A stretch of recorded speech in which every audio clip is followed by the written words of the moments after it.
Raise your hand if you still have a Disney book or storybook from when you were younger. If you do, I'm sure you're not alone. Books have a special memory which allows us to always remember them. Who knows, maybe one day you go back to reading all those books and getting lost in those worlds once again. Has this ever happened with a movie? I'm guessing not. Watching a movie is fun, but it's rare that someone can recall the entire movie unless they've watched it multiple times.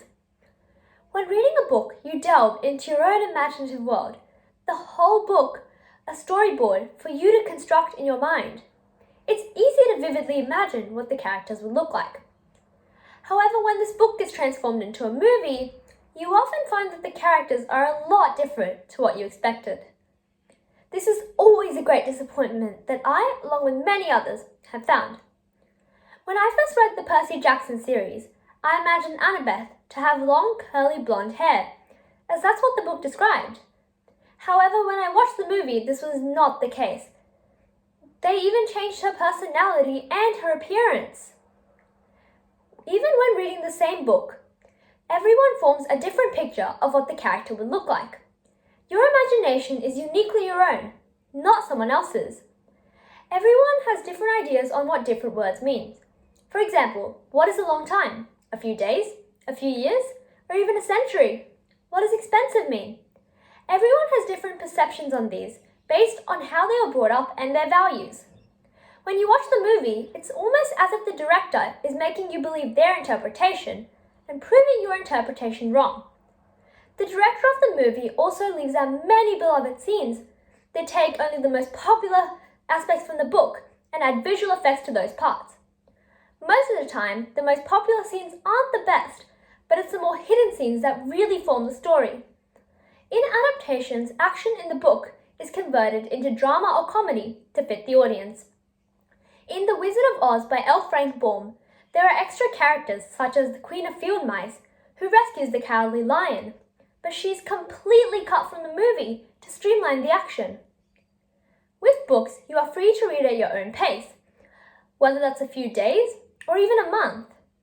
With the movie, it's always limited to 1 to 3 hours, and if elements can't fit in, the director will cut them out. A film adaptation will never have all the details that are in the book. Some directors split a book into 2 parts, trying to capture all the elements, but it doesn't always work. Harry Potter and the Deathly Hallows was split into a part 1 and a part 2, as the book was so dense and action-packed, they couldn't capture it all in one movie. Furthermore, the actors aren't always able to portray the character well.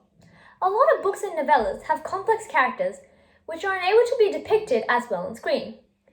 In the Harry Potter books, Ginny Weasley is seen as a well-developed character with great traits including courage and strength, but in the movie, most of her scenes were cut out, leaving her character underdeveloped. Have you faced this great disappointment? For me, watching the movie adaptation often ruins the book. In autobiographies or biographies, the facts are often modified to avoid sparking any controversy. The director often omits or alters events to suit the viewers. In the autobiography Eddie the Eagle, My Story, Eddie has significantly more ski jumping experience than what has been shown in the movie. Depicting Eddie the Eagle in this way would have a greater impact on the audience, as it would make their dreams seem more achievable and more people would watch it. Although movies are enjoyable and more thrilling than books, they have a less lasting impact on viewers. When reading a book, even though it's pure fiction or fantasy, it allows the reader to enter a world which doesn't follow realistic thinking. When the book is converted into a movie, it's more obvious the book is pure fiction, and the reader is disillusioned and forced to come out of their own world, which they were enjoying, until they watch the movie. If you watch the movie before reading the book, the portrayed characters from the movie will overpower your imagination of the characters, making the experience less gratifying. As said by Paul Coelho, the book is a film that takes place inside the mind of a reader.